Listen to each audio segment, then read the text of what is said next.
guys, so I'm excited to do my first full-length response video in a while. Yeah, so I'm gonna be responding to, and sorry, this is my first response video where I've got my face on cam, so I'm gonna be looking at my phone a lot because that's where I've got what I'm responding to. So this is gonna be a guy, and thanks to my online friend Connor for suggesting this guy, and I've been planning on making a video about him for a few months, but I haven't had the time or opportunity to. Who has a channel called TheAdviseShow. It's pretty popular on YouTube. It's got about 600, almost 700 subscribers, and he's a very interesting guy. I wouldn't say that I dislike him or that he's really a bad person. I would just say that he's a very interesting man with some viewpoints that are very much in the line of SJW talking points and far-right conservative talking points and just weird talking points, as well as like reasonable talking points as well. So he's all over the map, and he's just a very interesting person. So let's get into, I'm going to respond to 3 videos of his. One is, you know, more to the left, one is more to the right, and one is just weird and kind of for fun. So this is going to be about the Chicago, the kidnapping of a young disabled white man, you know, that you probably all heard about, that happened in Chicago. You know, 4 black teenagers kidnapped and tortured this poor kid, and I think it happened January 3rd or January 4th, sometime very early this year. So this is his take on it.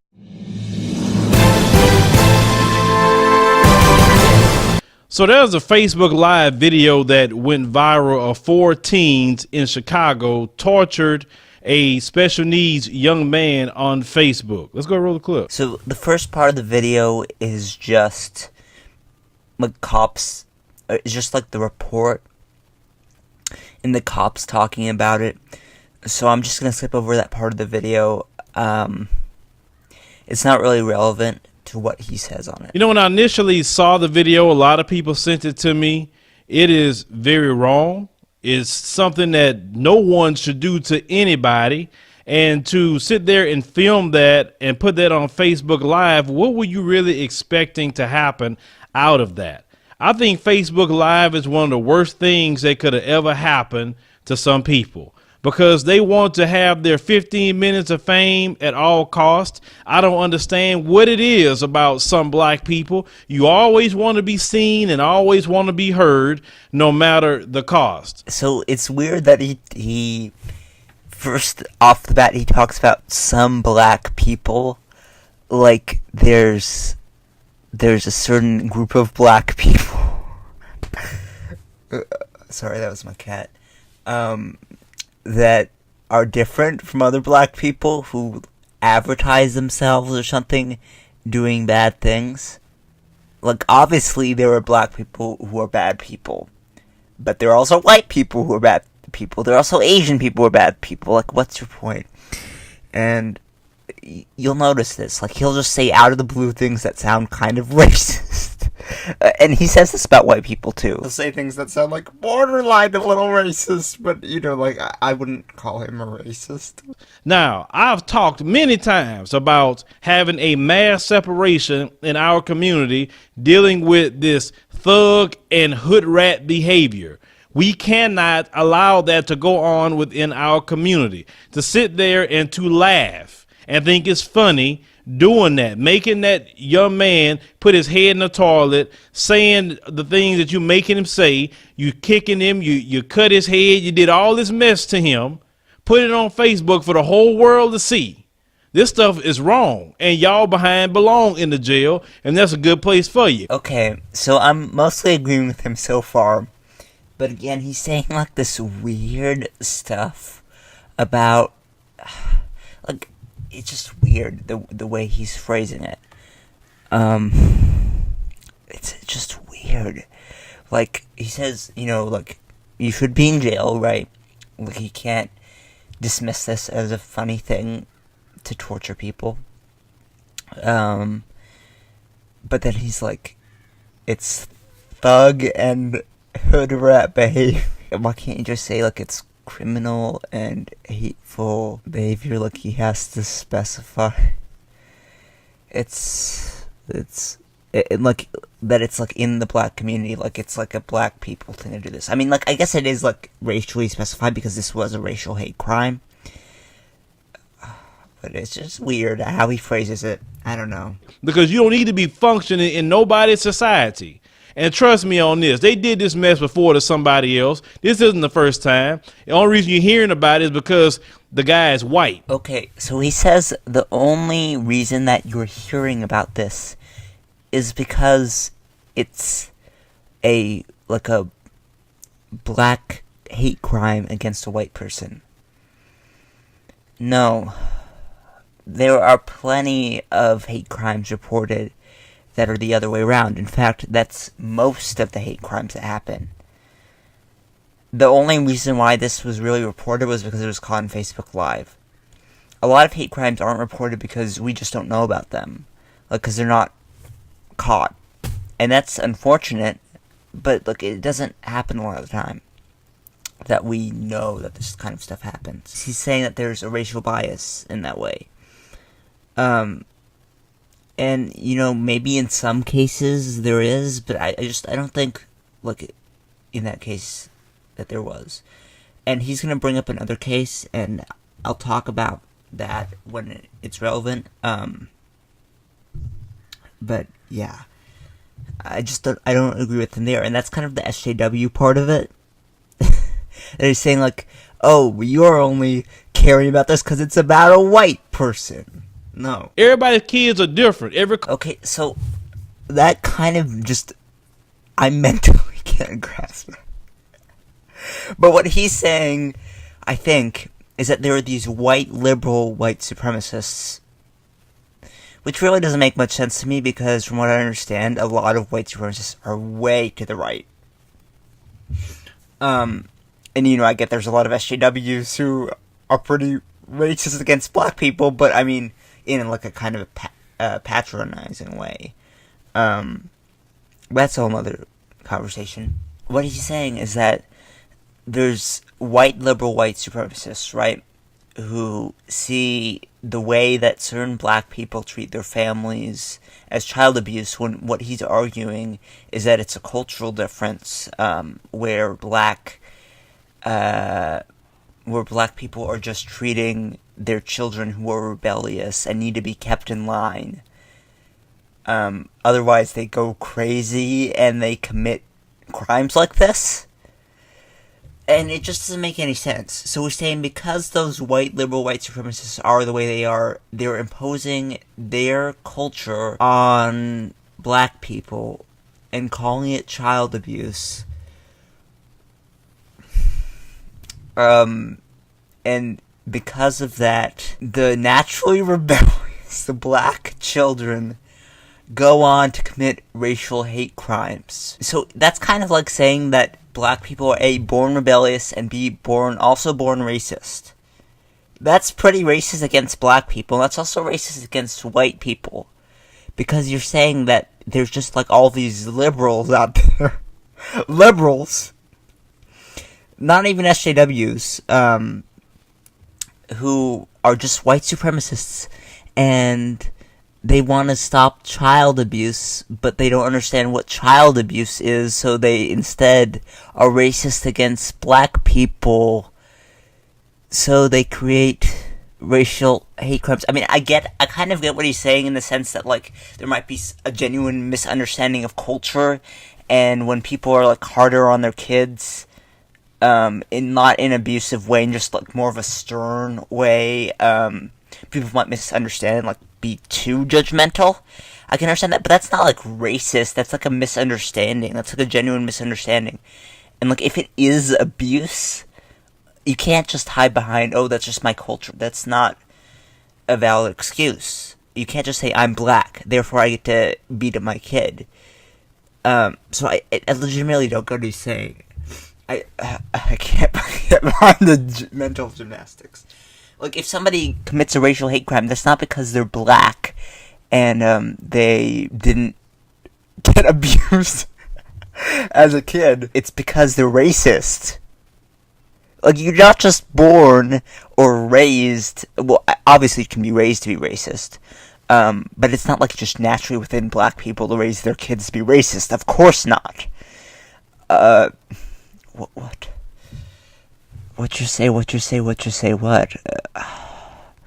But let's move on. I think I went on too much about that point, just because it was such a dumb point. Everybody's kids are different. Every culture is different on how they do things. That's absolutely true. Every culture is different. Everybody's kids are different. But he seems like he's using cultural relativism to justify abuse. Or maybe it's not abuse. I'm not sure. Because he's saying that people misjudge abuse. Or these white supremacists, like, miscalculate abuse. But that's not white supremacy. The advice show. That's not white supremacy. That's like a misunderstanding if it's really not abuse. Again, how does that lead to hate crimes? I don't see a connection there. And by the way, you're gonna notice this guy talks a little funny. Everybody's kids. And also the way he says man is perfect. Main. And by the way, he's gonna, if he ever sees this video, he's gonna accuse me of being racist. Because he does play the race card a lot. I'm not being racist, because that is not Ebonics. I know plenty of people who speak Ebonics, and that's not Ebonics. That's just insane. But I don't really like to go after how people speak. But, you know, the way he speaks is you gotta admit, pretty funny. So you have a whole generation of black kids now, and not just black kids, but all kids, that's rebellious, don't want to listen to authority. Period. Okay, so this is an argument that a lot of people make. Oh, all the kids these days are so rebellious. Oh my god. Haven't the kids always been rebellious? They were saying this in the 1960s, you know? Like, hasn't it always been that way? Like, what has changed? And also, he's claiming, again, it's because of the liberal white supremacists. Huh? The only person that can handle them now is the police. The only person who can handle them now is the police. What? Is he claiming that that this is why police brutality exists or something? Because rebellious kids? But like I said, the kids have always been rebellious. What is he getting at? So now you have a bunch of rebellious kids. Mind you, in Chicago, you close 50 schools, but you don't want to erect anything to replace that. You don't have the jobs. You got drugs. You got violence. What kind of environment you think that is for anyone? That's like a war zone environment. That has an effect on the psyche of anybody that lives in that kind of environment, because that's not normal what we saw in that video. Okay, so he's basically arguing, he's talking about Chicago and like inner city problems and, you know, schools closing down and why that might be hard for poor people, you know, specifically poor black people, I'm assuming he's referring to. And, you know, yeah, that's gotta be a shitty environment, but what does that have to do with anything else?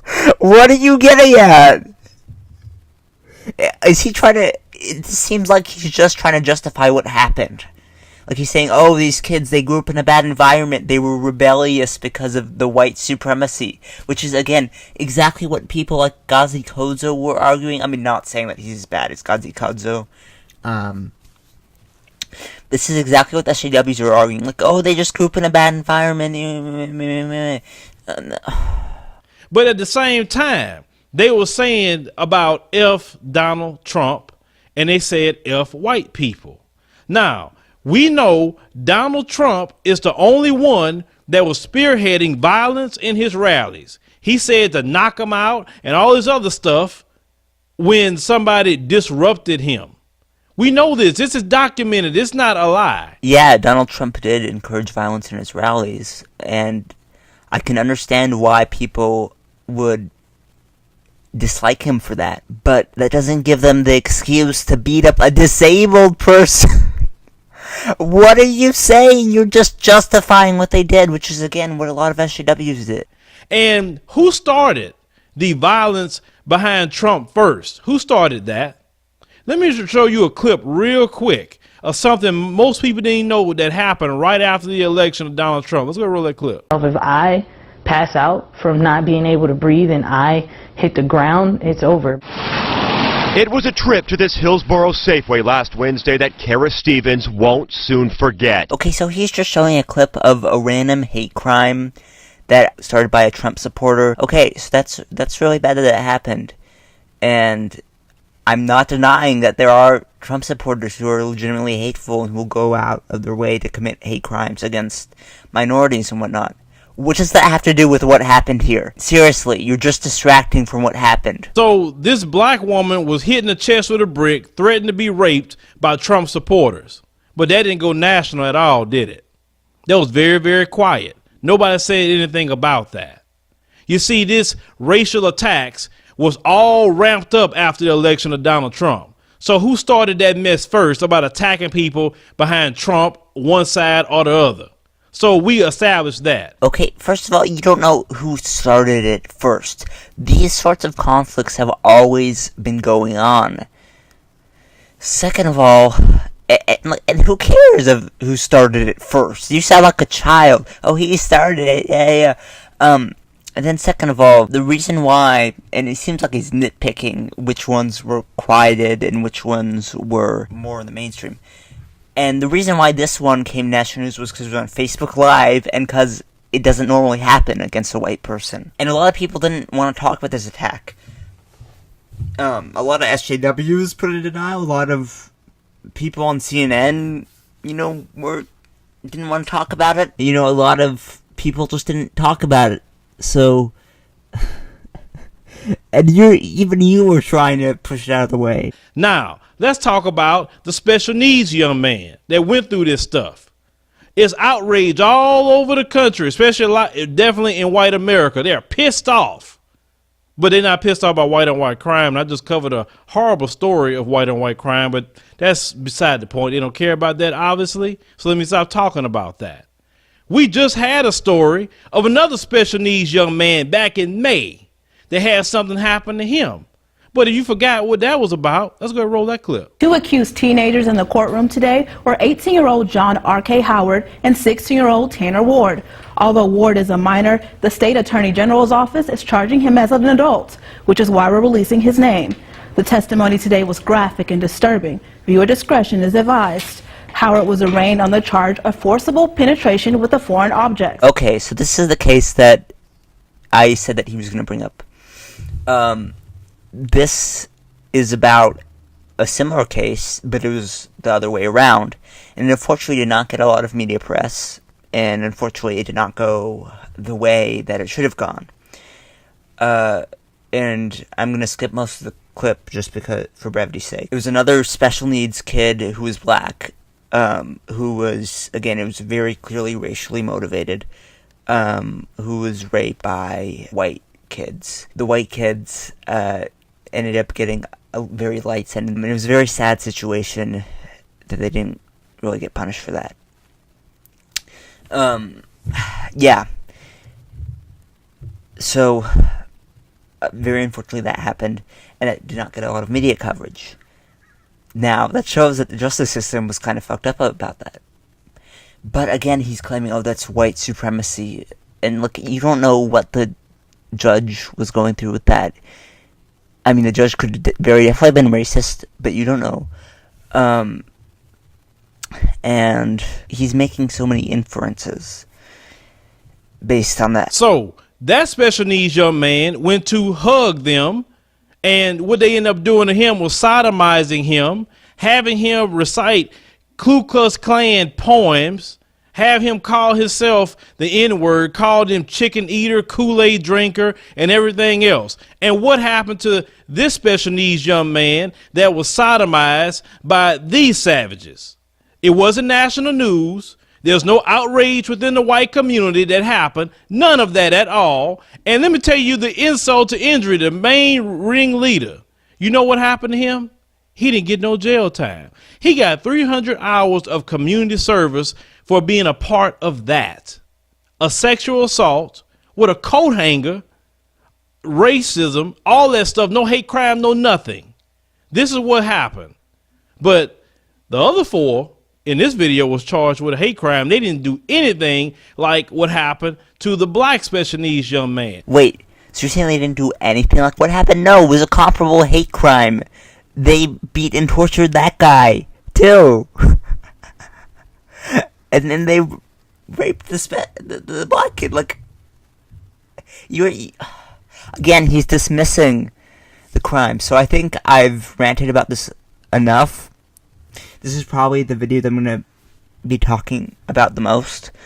Let's move on to the next video. So you'll probably think from this video alone, that he's an SJW, or mostly an SJW, except for the stuff he said about black people earlier, right? That he just is dismissing these kind of crimes. But oh no, you got something else coming. Let's see what opinions The Advice Show has on gay marriage, shall we? My name is Lucy Miller. I've been posting on your page on YouTube. Okay, good deal. Okay. So what's your opinion? Well, I'm not against the people, but I am against the practice.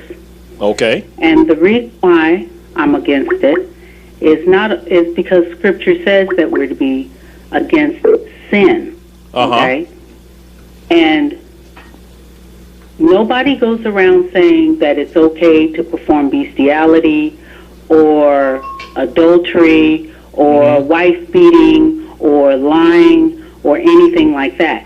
This is the only sin that I'm aware of that is promoted as okay. Okay, so this woman who's calling him, and I really think that his callers are a lot worse than him, actually, is saying, well, it's a sin. Bible says so. And, like, no matter your religion, it's not hurting anyone being gay. And I should have specified, it's actually not gay marriage he's talking about. It's just being gay in general. So she's like, it's a sin. It's a sin. And she's compared to things like bestiality and adultery. Those things are actually hurting people. That's the difference. And to say that you're born that way, well, some people are born liars. And some people have hot tempers, and they feel like popping you in your mouth when you talk too much. It doesn't make the behavior right. Again, it's not hurting anyone. But let's see what his response is to it. Well, let me tell you something about that born that way stuff, and I'm glad you brought that up. There's no scientific evidence, of course I already knew that, but there's no scientific evidence of no gay gene or something, that would say, okay, this is the reason why. It's something genetic. It is not genetic at all. It is a conscious choice. There actually is evidence, there is brain evidence that lesbians have different brains than straight women, and gay men have different brains than straight men. And there is some genetic evidence too. There was gay gene stuff too, although I'm not sure how much actual evidence there was to support it. There is evidence that gay people are born that way. And to me, to say that God made a mistake, the creator of the heaven and earth made a mistake in making you a man or making you a woman, and spiritually you say that you are a woman, or spiritually you say that you are a man, I'm sorry, that is a conscious choice. Okay, I think he's talking about being trans, which has nothing to do with being gay. And that has, by the way, being trans has nothing to do with spiritually anything, so I don't know what he's talking about. And I won't even open my mouth to even aside with that, because I'm like, you know what? I got to appear before the Lord for the things that I say. And I'm not going to say some stuff just to make you happy. I'm going to just say what my convictions are.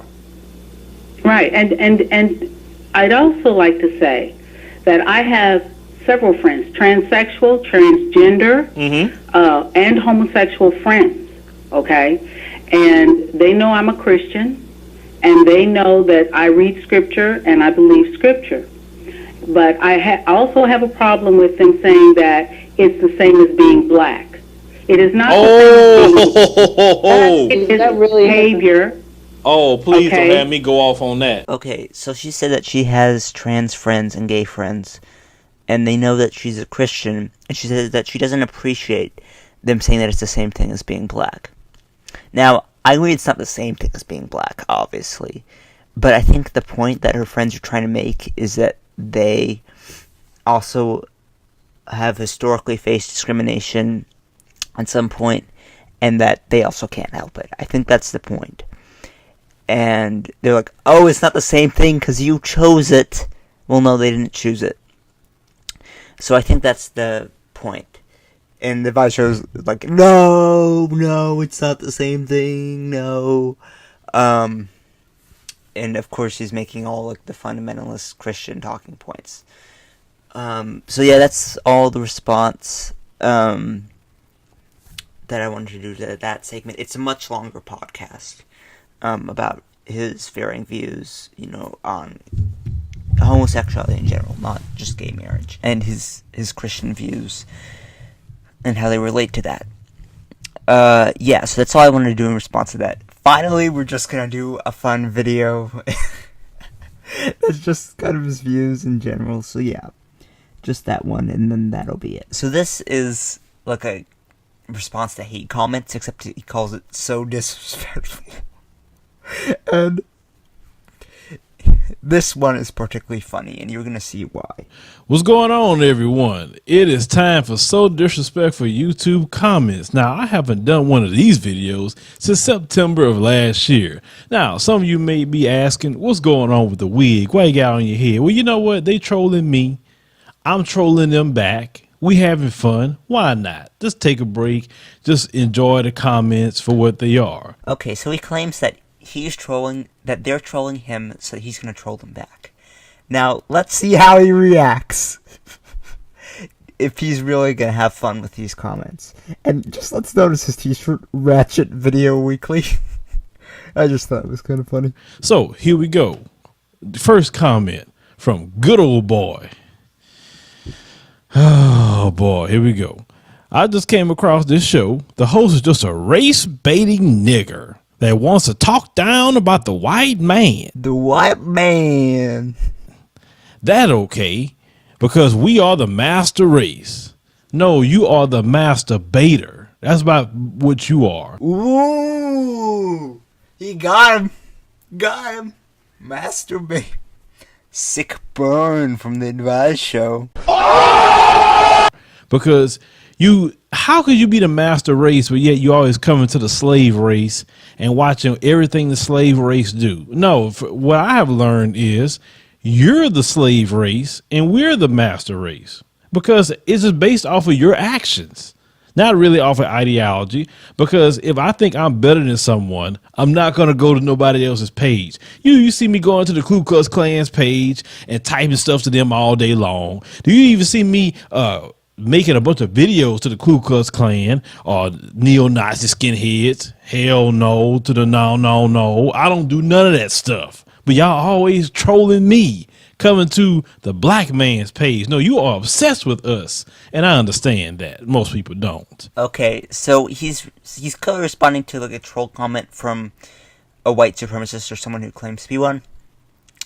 And his response to that is that you guys who claim to be the master race, why are you coming to people who you claim to be the slave race? Doesn't that prove that we're the master race? Huh? And he says it's not like I make videos about you. Even though he makes videos about white racists all the time. You'll see like he reports on hate crimes all the time from white racists. So I don't see what this point. Next troll, Ethan says, you're a fear-mongering a-hole and a fake and a black Nazi. You accuse everyone of being racist when that's what you are. Black Lives Matter started rioting in Baltimore once. that was condemned by the mayor of Baltimore, who's a black woman. Black Lives Matter disrupts traffic and harass people who have done nothing wrong to them.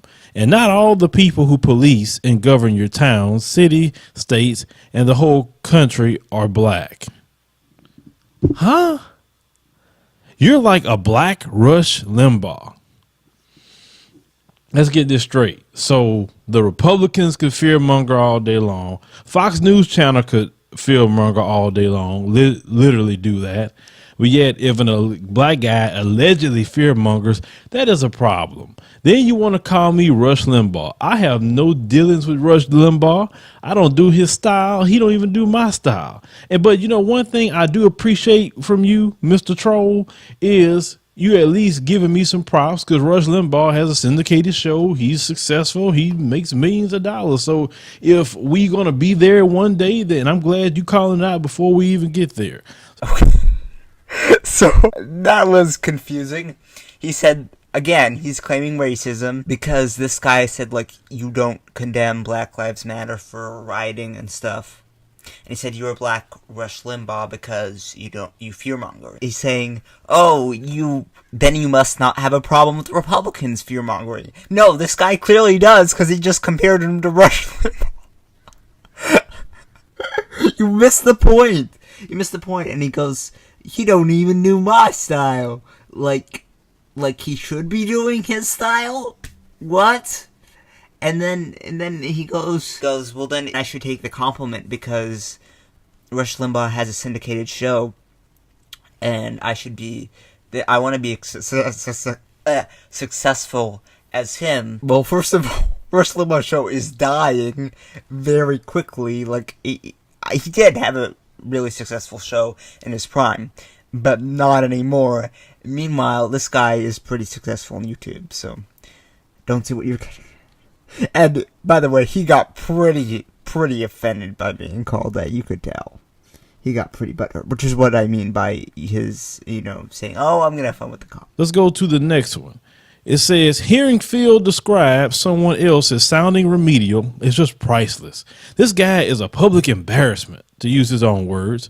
Phil's lisp, hood accent, and English as a second language oratory is the embodiment of a grown in the hood effect. His ignoring the fact that 13% of the population commits 52% of the violent crime is just an inconvenient truth, one which he seems to think can be ignored as cooning. Not that fast, Phil, not that fast. You are a large part of the problem. If you really wanted to help the black community, you would be attacking the fact of hood rat thug lifestyles in the hood, not calling anyone who recognizes this obvious fact a race traitor or a blackface coon. First and foremost, I am proud to be from the hood. I'm from the South. I have my own accent. I can care less about anything that you don't like about the way I speak. Because you know what?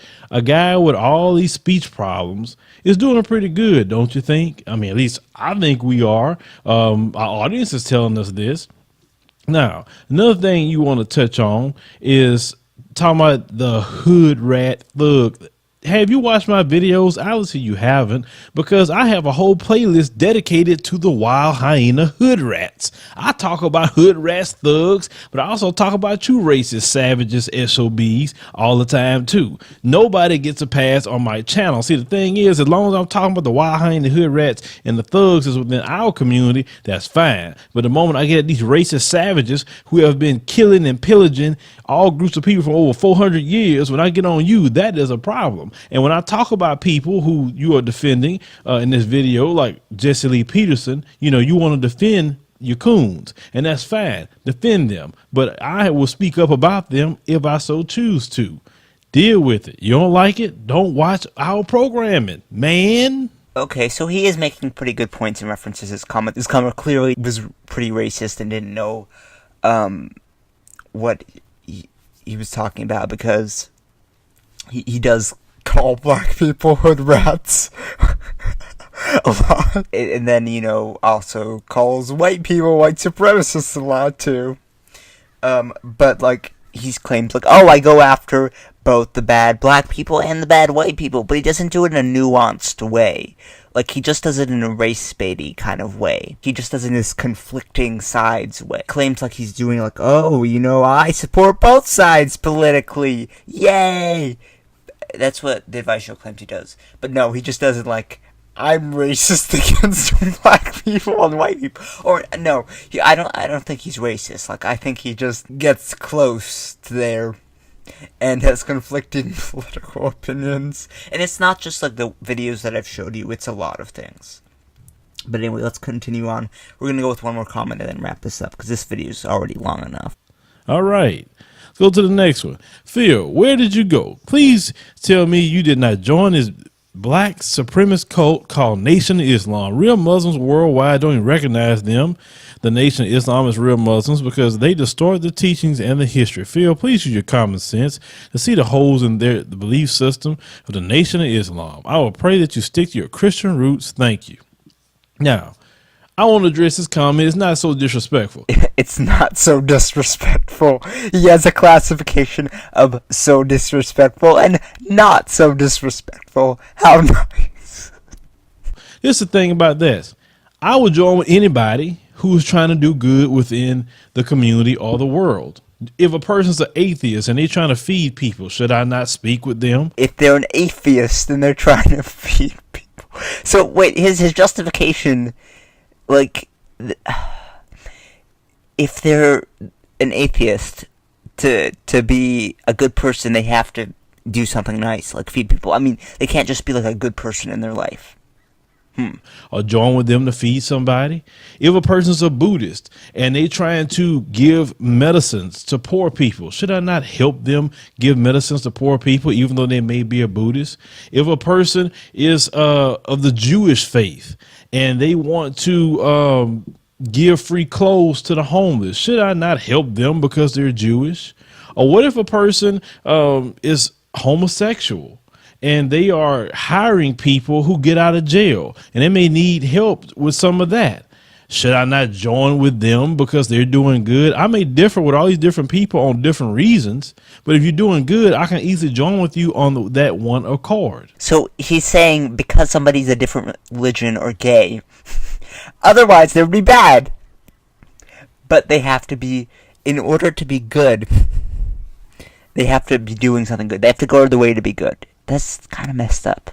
So my brothers that's in the Nation of Islam, I have no problems with my brothers in the Nation of Islam when they are doing good within the community. Okay, so what he's saying is reasonable. If somebody disagrees with him on one thing, but they're doing something good, he can join in with them on that good thing. Now, obviously, if you guys don't know what the Nation of Islam is, they're kind of like We Was Kings, but very hateful. I think they started with Malcolm X, what he was originally, and, you know, some other people. They just had this hateful and violent ideology, or I'm not sure, like, how violent they were, but just really, really hateful and racist. They still exist today, you know, albeit in a very small sect, but they were big during the 1960s. You know, eventually Malcolm X left them, and obviously, you know, reformed to have a message of more unity, but that's a whole different thing. But yeah, if somebody happened to be that, but was doing a good thing, you know, he's saying I would support them in that good thing. But he's comparing being in the Nation of Islam to being Jewish, or being an atheist, or being gay. I don't get his point. I don't know if it's clicking in his mind, but, you know, the intensity of the comparison he's making. But yeah, so that was my response to the Advice Show. I hope you enjoyed it. Thanks again to Connor for suggesting it. He runs a channel which I've featured on my shoutouts before, called England SC. I will link that in the description. As always, I hope you enjoyed this video, and thanks for watching. Feel the funk blast!